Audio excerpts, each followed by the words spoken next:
Welcome back, everybody, to the Nerdcore podcast. The podcast reviews the movies and talks that nerd shit. This is episode 645, and it is your review of Masaki Kobayashi's Black River. As always, is the nerd you're going to hear the host of the show. That's my wonderful co host, Brad Young Yoda. What's up, everybody? Welcome to a wonderful Monday evening for all our Patreon supporters. Yup, bright and early. Well, not bright and early, but it is nice and early for our wonderful patrons over at patreon.com/the nerdcore. At the $1 tier, you get this episode before anybody else gets to watch it or listen to it, and you get to interact with us live in the chat.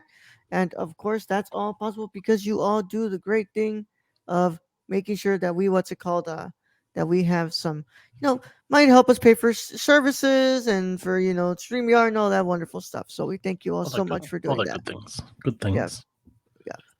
But of course, we thank you so much for that, and we show you our gratitude by giving you this episode early, along with Thursday's episode as well, and all the other cool stuff you get over there on Patreon.com/nerdcore. Brad, how are you doing today, man? I'm doing good. Doing good. Celebrated MLK Day by watching movies mostly. Watching movies and television. You caught up? Yeah, I did. Yeah, that's Yeah. Well, because I wasn't gonna watch your Thursday one, but you're like, hey, it's on the Plex, and I'm like, hey, I don't want to do anything, so I'll do that. You're like, fuck it, just might as well Yeah, do it, right? might as well do it. And yeah, because tomorrow we're probably going to the grocery store. Yay.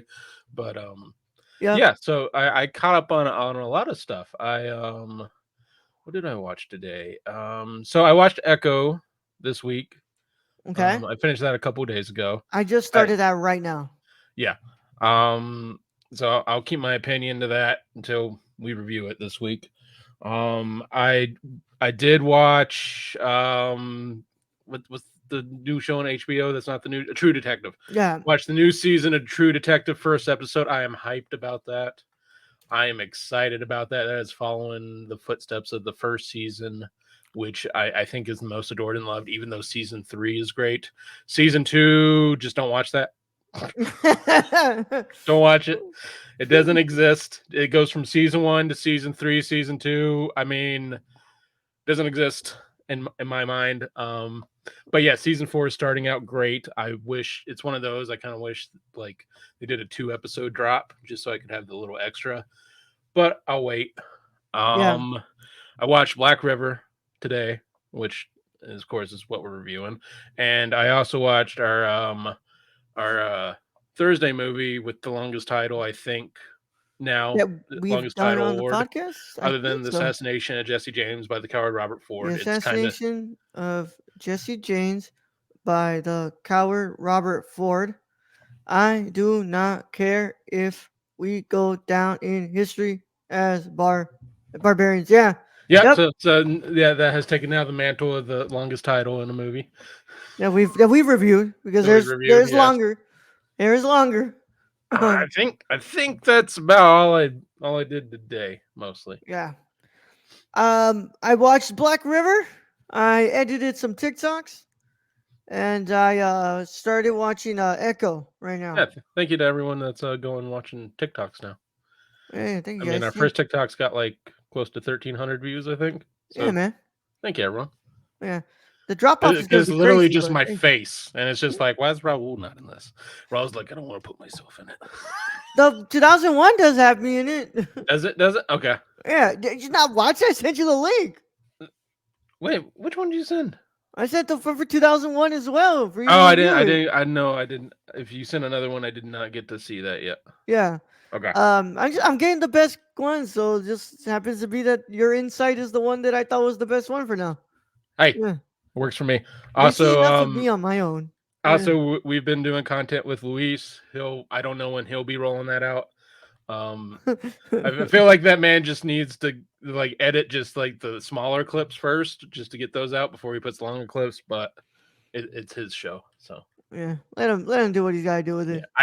I just want him to like catch up on the escape the back rooms because I laugh hilarious. Like I find those hilarious. Because it's mostly just me being dumb and dying first, and then it's Raul running around until it kills him, and then Luis somehow makes it to the Figuring next. out the puzzle. Yeah, usually since I'm figuring it out. Yeah. But other than that, just it's really cold out here. It hit already the freeze. So Is it snowing? no, No, just I think cold. somebody said on like TikTok that it snowed for like 10 minutes, and that was it. But yeah, it's just it's cold out here, and I managed to be able to watch the films that we need to watch. So not really what's it called not a bad day spent. Not a bad day spent, to be No. honest.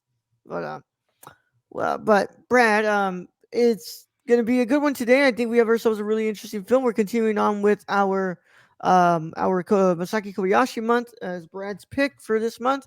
So we're gonna go ahead and kick it off with this 1956 film, right, Brad? So no spoiler warning needed. So Brad, go ahead and introduce to us Masaki Kobayashi's Black River. Okay, considering Wikipedia only has one sentence that basically just states it's a drama film, I'll read from Criterion. So Masaki Kobayashi's Black River is, as they state, perhaps his most sordid film. Black River examines the rampant corruption on and around U.S. military bases in Japan following World War II. Kobayashi spirals out from the story of a love triangle that develops between a good-natured student, his innocent girlfriend, and a cold-hearted petty criminal, Tetsuya Nakadai, in his first major role, which that's going to be a big thing we talk about, to reveal a nation slowly succumbing to lawlessness and violence. As Raul said, this film's from 1956, 110 minutes. And going back to Wikipedia, we have written by Zinzo Matsuyama and based on the novel by Takio Tomoshima, produced by Ryotaro Kuwata, starring Iniko Arima, Fumio Watanabe, Tatsuya Nakadai, Tomo Nagai, Kiko Awaji, and cinematography by Yuharu Atsuta, which I think has that been his cinematographer? I think for these I think last, it's been for the last couple ones, yeah. yeah.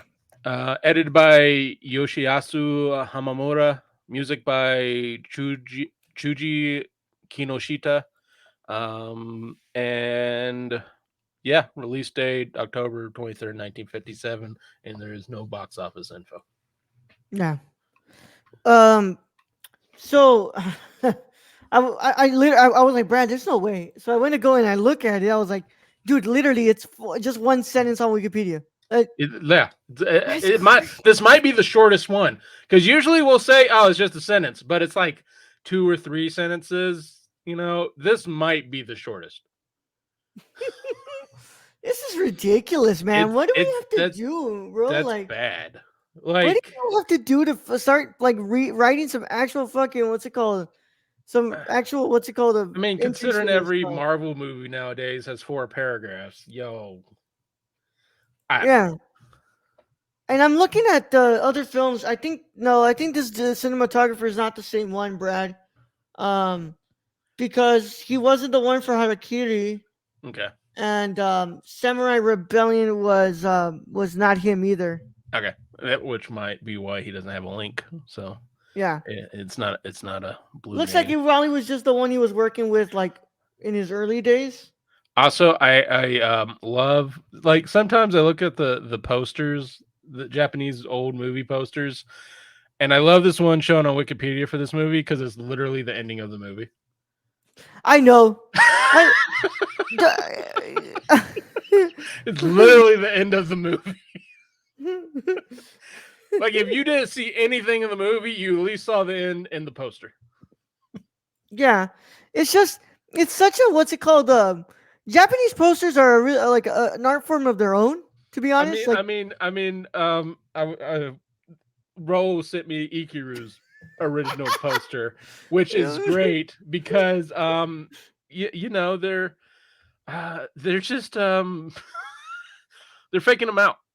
They're literally, yeah, either they literally just, spoil it or fake or like hey guys, this is what it's about. it Actually, is it's a not. woman in a bikini. I know. I mean, there might have been a woman in a bikini, but I think that missed the whole message of Ikiru. Yeah, you're like I don't I think don't. that's that's what it was I don't, I about. don't, I don't remember that part specifically. Like she might have been in there, but I was more focused on the more depressive tones of the movie. Yeah. Oh my god. Well, that's funny. That's funny. But yeah, either they're really great posters, they're either falsely advertising the film, or they're giving you away the ending. Apparently. Yeah, this one just like because I just noticed this and I had to bring it up. I'm like, this is literally the ending of the movie. Like, Yeah. Yeah. if you go to Wikipedia and just look up Black River, the image there, that's the ending of the movie. Yeah. So I wanted what's it called? Go ahead and throw it to you, Brad. What are your initial thoughts on Black River? Oh, I'll start off with the good aspects. It's not a perfect movie. I'll put that out now. I don't think it's a perfect movie, but I do like really good aspects of this. I love the performances. I think the performances in this are really good, especially from Nakadai as Joe. And I love that they just name him Joe Yeah. because I think this is like the transition when they're trying to get these Japanese films into a more American audience. I think that because Kurosawa is doing the same, and so they literally just name a character Joe. So I think that's part of that. It's like, oh, he's relatable. His name's Joe. Like even the American audience will be able to pronounce that. And it's like, okay. Um, so I thought that was interesting. I love because this is coming on right after the war. This is right after Yeah. World War II, and U.S. has now come in and put up bases on Japan. And Japan's kind of, I think they might be out of that rebuilding mode, but might still be somewhat in that rebuilding mode after the war. And you get that because you get that how their economy has really, it ground to a halt. And now instead of what they were before, which is, it was everything goes to the emperor, it's now just capitalism. And you Hmm. see that the kind of, I think that's what Kobayashi is going after is like, not everything the Americans bring in are going to be great for us. And there are bad parts of this capitalism system they're bringing because you Yeah. see it. You see these poor people just getting ran over by basically, horrible people with money and connections. And you And start seeing the rise of crime too. yes, yeah, I mean, you get all of that in this 110-minute film. And that's a lot to really put into a film, but I think Kobayashi actually does it really well. And I think that the actresses really, you know, I think the main actress, she really does a good job. And then your two main actors, one being Nakadai, I think they really bring that kind of that force to a head, and you get to see kind of just this violence erupt. And it's really weird seeing that in a 50s kind of Japanese film of a noir style. Is like it's a really violent time. Like these guys are getting drunk and they're like just kicking the shit out of each other. Yeah, and what I really appreciated was just how different this is to the other Japanese noirs that are coming around all this time. Because like, Kurosawa was making some of his own with like Stray Dog, with Drunken Angel, and then this one is more of like a what's it called? I kind of want to what's it called? Make a noir, but I also want to like deconstruct what is happening to Currently, what Japan. what is Yeah, going on right now? yeah, Which I really did. It's something different. Like Kurosawa, like I don't think Kurosawa ever really touched right into that. I think there was always like a thin like on top. He's saying Kobayashi kind of just goes into it and shows you this corruption that's going on, and then this abusive behavior that some of the younger Japanese are. They're becoming very violent, and they're becoming this the worst part of capitalism mindset. yeah, I mean, and for being Nakadai's first role, we've seen him in more films after this. We've talked about him in Kurosawa films. We talked about him in Sword of Doom. Um, he's the villain. He is the villain in all these samurai movies, all these other noir films. He always ends up being cast as the villain, and I think in this one, he is the most villainous I have ever Oh, he's a seen. piece of shit, He man. is the biggest piece of But shit. he's so slimy, bro. And it's like he And has this unnerving charm to him. but here's the thing is for me, the first act of this movie is really slow until you get to him and he abuses the girl. Yeah. And that scene just sets it all off for the rest of this movie and it takes it from there and you're just waiting for this guy to get his comeuppance or Yeah. comeuppance. But he kind of creates this really sleazy film, bro. That's like, it's very much influenced by the noirs that are showing in the United States at the time, and he's getting a lot of influence from there, but also taking some influence from what Kurosawa is doing with his noirs as well. And he makes a very like sleazy film with this like morally ambiguous character, but I like, mean they literally kidnap a girl mm-hmm, to make it look like he saved her even though he's the one who initiated the kidnapping. yeah. But Nakadai is just so good in this movie, man. Like he is such a freaking sleazebag, bro. Like He's he is, but he you is you can't deny that there's this inherent kind of charm to him, though. well that's what you get is and it's the girl runs back to him every time. She's like, I can't help but love him. And you're like, okay, now we're getting kind of the trope of, the woman loves the bad boy. And you kind of get into that trope, and we're seeing that trope. Mm-hmm. This is 56, so I don't know if it started before this, but you're definitely getting that trope with this. Yeah. I thought what's it called the cinematography was pretty good. I really found that to be an interesting part of this movie, but I was just really hooked to this story, man, because like you said, it's an interesting ground that he's kind of working with here. Um, it's kind of looking at post-war Japan and really the introduction of like American exceptionalism and what's called the and capitalism especially, and what it's going to about to do to Japan, and specifically what it's going to do to Asia and how it's going to change Asia for like, because you're going to see it like now it's going to sneak its way into what's it called, China. You can China, see it going to China. Taiwan, Yeah. yeah, and obviously China, what's it called, makes kicks it out, but stuff like Taiwan, like it But changes the yeah. what's it called, But the very China what's is this ground, weird conglomeration of communism and capitalism because yeah, it's not fully one or the other. It's a weird conglomeration right now, yeah, and you see the starts of that here yeah. coming through. Yeah. I have to say I really like the music too. I thought the music was This is really good. good. Yeah, I really like that. I don't seem to think of any movie during this month where I didn't think the music worked, where I didn't think the music didn't work. Like I think all these movies have such great music that is working really well with them, and they all create this really interesting atmosphere. And here it kind of makes like this really like sexy kind of atmosphere, but it's also very like, you know, very crime, like a very, it's a score that feels to the idea of the crime thriller.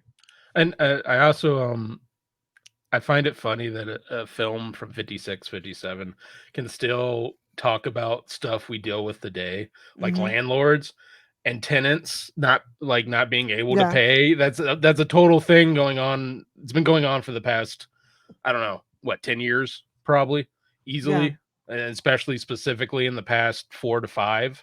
yeah, And it's just amazing. It's like, okay, that's a landlady that I probably wouldn't pay either.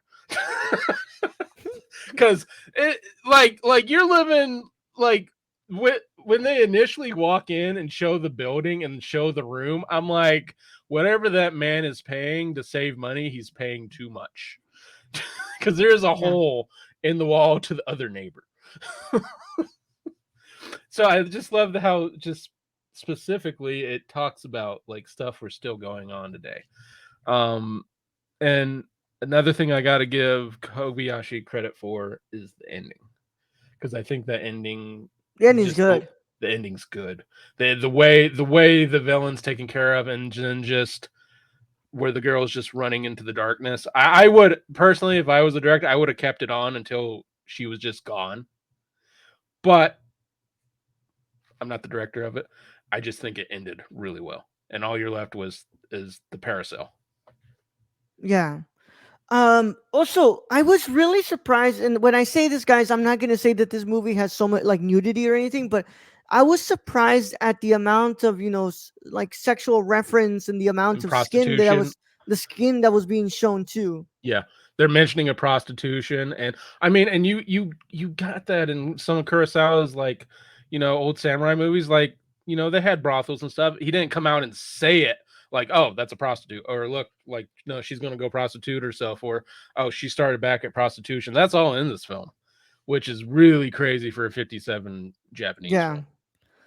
Again, yeah, and it's just I found that to be fascinating because at the time, like you think about it, how many Japanese movies have we seen from like all we mostly seen like a bunch of Kurosawa from this time.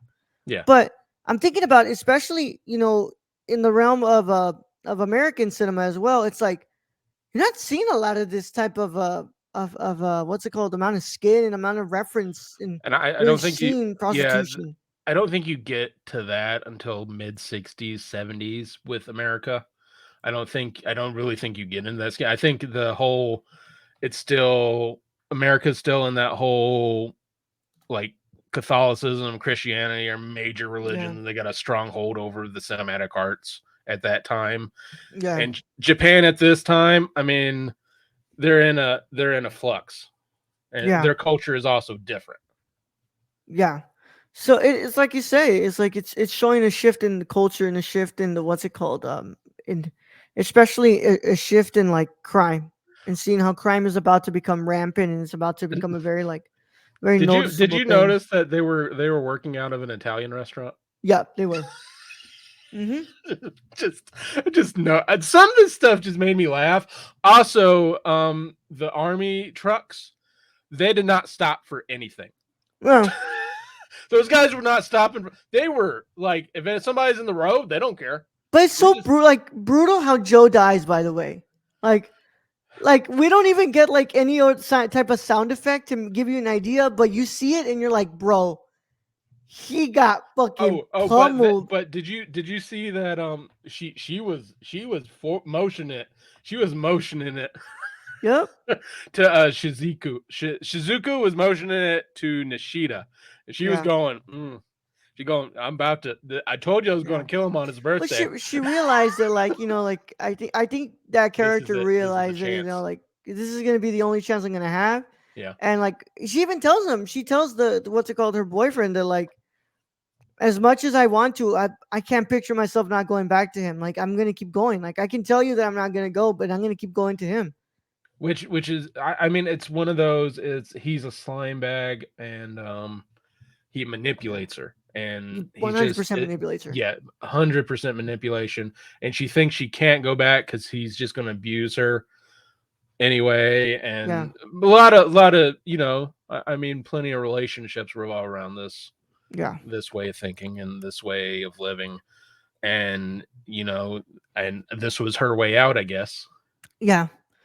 But I can't say that this is better than Samurai Rebellion or even Harakiri. I found myself to be that a little bit disinterested in the first act that where it was a little first act, slow. yeah. Yeah. But once we start ramping it up, it really does get really interesting. But I can't say that this is better than either of those two movies.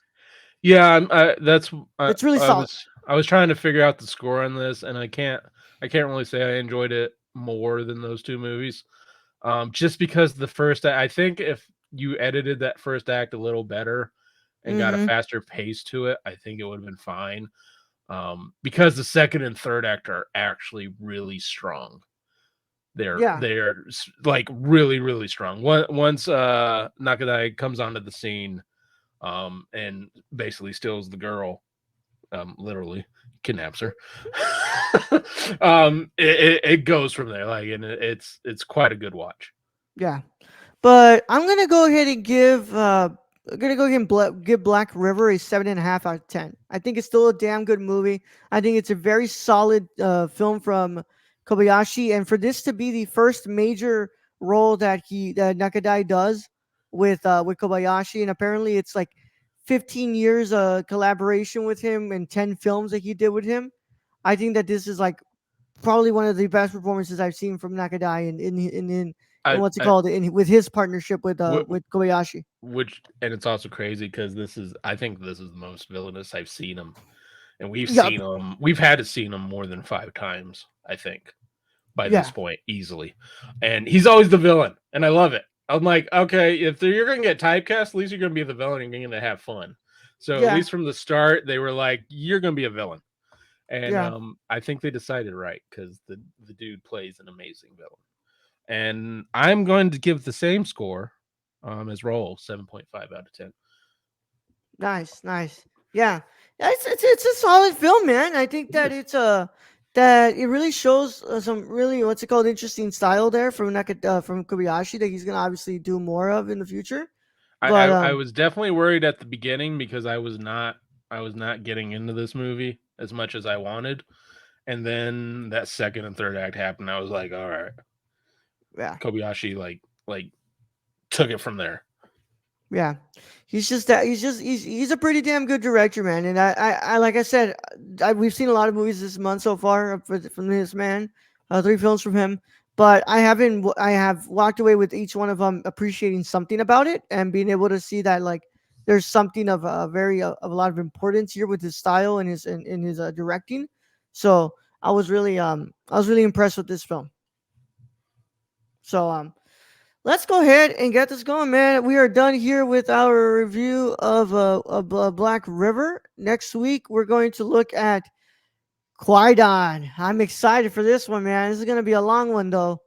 But I'm excited because I watched the first 20 minutes of it back in undergrad, and I was really impressed with those first 20 minutes. And it's specifically apparently a top tier horror film with Yes, 4 stories sir. on it. Yes, sir. I can 100% tell you from what I watched for the first 20 minutes, I was very much feeling the vibes of a horror film that I thought was like, okay, I want to finish this, but you know what? I never got to finish it. But of course, thank you all so much for sticking around. Go ahead and follow us at thenerdcore.com. That's our website. Twitter is at the nerdcore underscore. Instagram and Threads is at the nerdcore. Patreon.com/the nerdcore. For the $1 tier, you get this episode live and early. You can chat with us. Nobody was in here to chat with us today, but granted, we are kind of going through a full polar vortex right now. A lot of That's people true. probably not wanting to watch a YouTube stream right now. No, probably So, not. And a lot of people probably watch the news and all that good kind of yeah. stuff. Iowa caucus today as well, so people are probably glued to that as well. So, with that said, though, let's go. We thank you all so much. So, if you want to go ahead and check out these episodes early before anybody else gets to watch them, you can go check us out on patreon.com/thenerdcore at the $1 tier. Our Discord link is in our description as well, so you can go ahead and talk to us on there. Of course, in the comments, tell us what do you think about this movie? What do you think about Masaki Kobayashi as a director? And what other film from Kobayashi do you recommend us to look at? We've got Qui-Gon, and then for the mini pod, we're doing the Thick Walled Room. Yeah, So I like to hear what other people have to say on movies that we're technically not touching on. Like yeah, like Roll said, there's one movie I was not able to pick for yeah, these reviews. yeah, yeah. We what? Which were you not able to The pick? 9 hour Oh film. yeah. The Human Condition. Yeah. Yeah, which I'm pretty sure that's what everybody will say in the comments if people would actually go and be like, guys, you're missing out the Human Condition. But that's a I long think ass maybe movie. we save that for a month of his alone, and that's all we look at because they do Mm, have it in 3 parts. yeah, yeah. I do want to get the criterion of that before I ever what's it called even start to touch that. But yes, it's a long. It's like imagine if I told Brad to do War and Peace, man. Oh dear God. Like that was so long, and it was Dances with so worth Wolves. it though. Was so worth it, and it's broken up into like 5 or 4 what's it called parts as well. But it's long, bro. I can't in good conscience tell Brad to like, hey, dude, let's go ahead and do this almost like 8-hour film. I mean, if we were gonna do that, it'd have to be like we get a week or 2 weeks to watch the damn thing, Yeah. Or and we just break that's it all we into do. parts. I Or we think break it into parts. Yeah. yeah, I think that's literally how it would have to happen, bro. It's like we have Which to I break it mean, up into parts. I mean, if you have like a 9 hour film, you can break it up into 3 parts and talk about 3 3 hour. The thing is, Brad, that the Human Condition Part 1 is literally 3 hours and 28 minutes long. Oh God, that's. I mean, if we specifically set it for a month, I would do it. How if we But hit a there would have to be Patreon? How about if no we hit a Patreon number? if we can get people to sign up to Patreon, and I don't know, it adds up to $200 a month. I'd say if we could get like 3 new patrons that would Yeah, that stay for at least a month. What's it yeah, called? I would be willing to do it. Yeah, if you stay for another for like 2 months, because what's it called? The month you pay for, and then the following month we'll probably do it. 2 more patrons. Yeah. But yeah, because we would have to like no extra reviews those weeks either, because like there's no chance in hell that we'd be able to sneak in another movie. With our schedules, with just work. So what we're doing now is basically what we can do without like trying to kill ourselves, like we did in the beginning of this podcast. So what we're doing now is basically what we can do, and then throw in there some times where we get to play with Luis. Yeah. But other than that, we're always going to see movies and going to screenings, and I've just got work and a family. So yeah, I'm trying to like make sure that we stick to the schedule. I'm also trying to like keep the website updated and going, because like it's Oh, but, and one he didn't mention, which we don't have in the scrolling banner at the bottom, is our TikTok, oh yeah, which Roll TikTok. I need to fix is that. adding to. Yeah. So it's Yeah. at the Nerd Core. Yeah, TikTok is at the Nerd Core as well. And yeah, Brad, I checked it. Part 1 is 3 hours and 28 minutes. Part 2 is 3 hours. Part 3 is 3 hours and 10 minutes. You heard the man. You get us 3 patrons. 2 more patrons that stick around for 2 months, and we'll do it on the main show. Yeah, we'll do it. Or if somebody just signs up for the $50 tier and sticks around for 2 months, I'll fucking do it. Yeah. But yeah, that's gonna be a lot. Yeah, I will find time. Yeah, but without further ado, let's go. If you're watching this on YouTube, make sure that you leave a like on the video, subscribe to the channel, click the notification bell so you don't miss a single piece of content that drops on the channel. And then if you're on the audio side of things, please go ahead and leave a follow on your favorite podcast platform of choice if you're listening to it, and make sure that you're leaving a 5-star review on the podcast platform that you're listening to us on. And for that, for now, that's all we've got, guys. But we'll see you all again on Thursday for patrons. We're gonna do. I'm sorry. On Wednesday for patrons at the $5 tier, we're doing our movie commentary of The Raid. That's your exclusive movie commentary this month. And then, of course, we're gonna come back on Thursday for patrons early, and Saturday for everybody as we look at. I don't care if we go down in history as barbarians. And then we got hopefully a weekend full of live show. Yep. So we got new TV shows that are coming out. Yeah. Excited to watch and review those. Yeah. I'm actually really interested in starting up Ted as well, because that looks actually good. The clips I've seen of Ted are just hilarious. Yeah. Like some of them are just funny as shit. Yeah.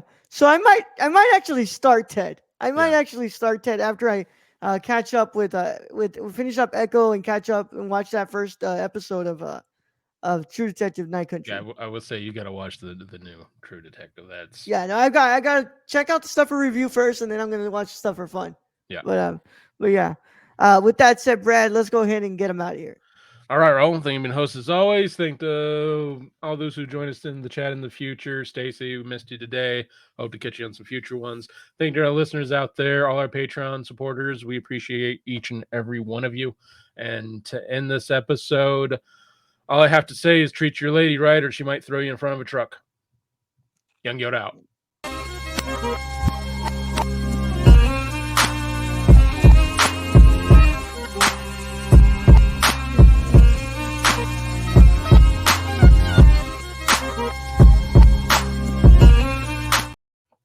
Japanese posters were wild back in the day.